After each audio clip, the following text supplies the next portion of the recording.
Ambisi besar, drama transfer, rekor pemain muda, dan rahasia di balik karir panjang Cristiano Ronaldo, semua terjadi dalam waktu bersamaan di dunia sepak bola. Dalam beberapa hari terakhir, berita dari berbagai penjuru dunia sepak bola benar-benar penuh kejutan. Dari benua Eropa hingga Timur Tengah, kisah tentang para bintang muda dan legenda besar kembali menghiasi panggung dunia. I'm gonna love you.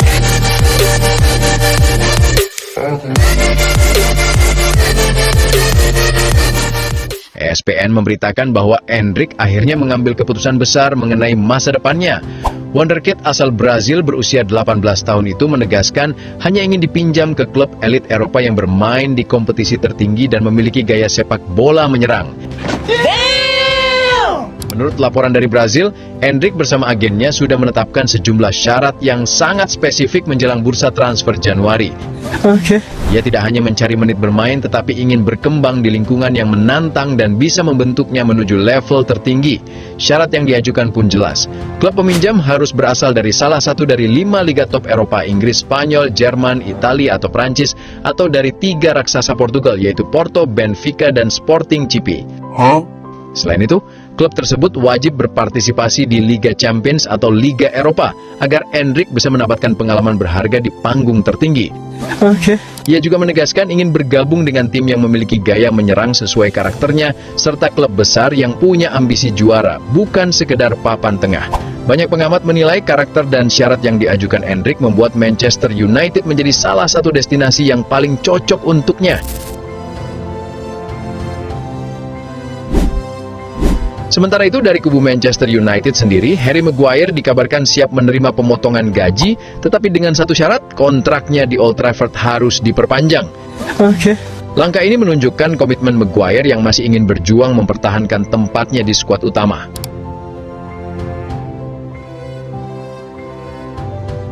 Dari Bundesliga, satu nama muda jadi sorotan besar, Leonard Karl. Pemain berusia 17 tahun itu mencetak gol penutup kemenangan Bayern 3-0 atas Borussia Mönchengladbach, dan lewat gol tersebut ia memecahkan 2 rekor pribadi. Tengah pekan lalu, Karl sudah menjadi pencetak gol termuda Bayern sepanjang sejarah di Liga Champions saat melawan Club Brugge, dan kini ia tercatat sebagai pencetak gol ketiga Bayern di Bundesliga. Dalam waktu kurang dari seminggu, ia sudah menulis namanya dalam sejarah klub, prospek yang luar biasa bagi masa depan Bayern. Di sisi lain, semangat dan dukungan dari penggemar di seluruh dunia membuat suasana di Manchester United kembali hangat. Banyak yang masih mengenang duet Licha Varane yang begitu solid sebelum cedera memisahkan mereka. Musim ini, Bayern juga tampil menggila. Total 13 laga sudah mereka jalani di semua kompetisi dan jumlah gol yang mereka hasilkan benar-benar luar biasa. Kemenangan 3-0 atas Borussia Mönchengladbach menegaskan dominasi mereka. Bahkan di laga itu mereka seolah mengajari tim lawan cara bermain sepak bola. Manajer Manchester United Ruben Amorim juga mengaku senang melihat perkembangan Rasmus Højlund bersama Napoli musim ini. Striker asal Denmark itu dipinjamkan ke Serie A pada awal musim dan langsung menunjukkan performa impresif. Setelah sempat kesulitan di Old Trafford, kini Højlund sukses beradaptasi di Italia, mencetak gol-gol penting dan membantu Napoli bersaing di papan atas, serta tampil solid di Liga Champions. Nama Will Korver juga kembali mencuat. Meski tak banyak dikenal generasi muda, pelatih asal Belanda ini pernah meninggalkan jejak penting dalam sejarah timnas Indonesia, jauh sebelum era Patrick Kluivert. Kualitasnya pun tak bisa diremehkan. Ia bahkan pernah meraih gelar bergengsi di Eropa. Korver dikenal sebagai sosok yang dianggap sebagai perintis metode kepelatihan modern di Eropa, dan karena pendekatan ilmiahnya terhadap sepak bola, ia dijuluki Albert Einstein-nya sepak bola. Kini, setelah PSSI resmi memutus kerjasama dengan Patrick Kluivert, nama Korver kembali disebut-sebut sebagai inspirasi dalam mencari pelatih baru untuk timnas Garuda. Senne Lammens juga mencuri perhatian di Premier League musim ini. Kiper muda tersebut kini memiliki persentase penyelamatan tertinggi di antara semua penjaga gawang di liga. Bukti bahwa ia mulai menunjukkan kualitas luar biasa di bawah Mistar.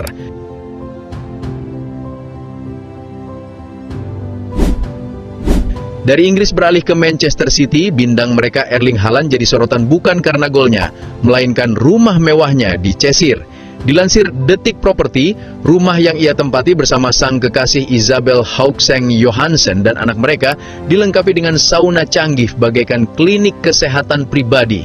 Dilansir Daily Mail, rumah itu terletak di kawasan Elderly Edge, daerah elit yang dikenal sebagai sabuk pesepak bola karena menjadi tempat tinggal para legenda seperti Cristiano Ronaldo, David Beckham, Rio Ferdinand, Eric Cantona, dan Dwight York. Dari kubu setan merah lainnya, performa Bruno Fernandes juga tetap stabil. Jumlah peluang yang ia ciptakan dalam 4 musim terakhir di Premier League menegaskan statusnya sebagai pemain paling kreatif di Inggris. Musim 2023-2024 ia mencatatkan 119 peluang, 2023-2024 sebanyak 102 peluang, 2025-2025 sebanyak 91 peluang, dan musim ini sudah 19, angka yang masih bisa terus bertambah. Bruno kembali membuktikan bahwa dirinya adalah otak permainan Manchester United yang tak tergantikan. Sementara di Arab Saudi, persaingan top skor Liga Arab Saudi musim 2025-2026 semakin panas. Dilansir Superscore, 2 bintang Portugal, Cristiano Ronaldo dan Joao Felix, sama-sama mencetak gol untuk Al Nassr. Tambahan 1 gol membuat Joao Felix semakin kokoh di puncak daftar top skor dengan 9 gol, sementara Ronaldo berada di posisi ketiga dengan 6 gol dan masih berpeluang mempertahankan gelar top skor musim lalu. Dan dari Goal.com, Cristiano Ronaldo akhirnya mengungkapkan apa yang ia sebut sebagai alat terpenting di balik karir panjangnya. Tidur adalah alat terpenting yang saya miliki. Kata Ronaldo, saya selalu tidur sekitar jam 11 atau 12 malam dan bangun sekitar jam 8.30 pagi. Itu rutinitas saya dan hal terpenting yang kita miliki untuk menjaga kesehatan. Dunia sepak bola memang tak pernah kehabisan cerita menarik, mulai dari ambisi besar Endrick, tekad Maguire, rekor spektakuler Lennart Karl, hingga rahasia kebugaran Cristiano Ronaldo. Semua kisah ini membuktikan bahwa sepak bola bukan hanya tentang skor akhir, tetapi tentang ambisi, disiplin, dan perjalanan luar biasa para pemain di balik setiap pertandingan.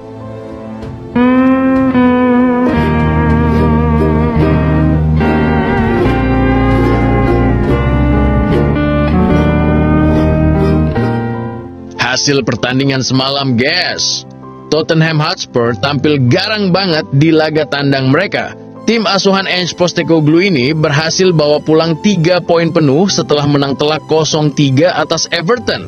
Permainan cepat dan efektif mereka benar-benar bikin tuan rumah nggak berkutik. Dengan kemenangan ini, Tottenham naik ke peringkat 3 klasemen sementara Premier League dan semakin dekat dengan posisi 2 besar. Lanjut ke laga lain, Arsenal juga sukses mengamankan 3 poin penting. The Gunners menang tipis 1-0 atas Crystal Palace. Kemenangan ini terasa krusial banget karena membuat Arsenal semakin kokoh di puncak klasemen. Mikel Arteta bisa sedikit tersenyum lega karena timnya tetap konsisten dan fokus dalam perebutan gelar musim ini. Tapi, kejutan datang dari Manchester City. Pasukan Pep Guardiola secara mengejutkan tumbang 1-0 dari Aston Villa. Gol tunggal Villa cukup untuk bikin City harus rela turun ke posisi 5 klasemen. Kekalahan ini juga memperlihatkan kalau City lagi nggak dalam performa terbaiknya, terutama di lini belakang yang mulai sering kehilangan konsentrasi. Dan yang paling ditunggu-tunggu, El Clasico, Real Madrid versus Barcelona. Seperti biasa, duel dua raksasa Spanyol ini nggak pernah gagal bikin panas suasana. Real Madrid berhasil bawa pulang kemenangan penting dengan skor 2-1. Gol Madrid dicetak oleh Kylian Mbappe di menit 22 dan Jude Bellingham di menit 43. Sebenarnya Madrid bisa ada menang 3-1, tapi sayangnya Mbappe gagal mengeksekusi penalti. Dari kubu Barcelona, satu-satunya gol datang lewat serangan cepat, tapi nggak cukup buat menyelamatkan poin. Malah di akhir laga, Pedri di kartu merah di menit 90 setelah insiden keras di tengah lapangan. Dengan hasil ini, Real Madrid semakin kokoh di puncak klasemen La Liga. Dan seperti biasa, El Clasico nggak lengkap dengan bumbu panas. Setelah peluit akhir, sempat terjadi adu mulut antara pemain Madrid dan Barcelona. Dua pemain Los Blancos, Dani Carvajal dan Vinicius Junior, terlihat menyemprot Lamine Yamal yang sebelumnya sempat provokatif di lapangan. Carvajal terlihat menghampiri Yamal sambil berkata, "Hei, kamu banyak bicara. Kamu banyak bicara." Bahkan Vinicius juga ikut menyaut, "Bicara sekarang." Suasana benar-benar memanas meskipun laga sudah berakhir, mempertegas kalau El Clasico bukan cuma soal bola, tapi juga gengsi dan harga diri.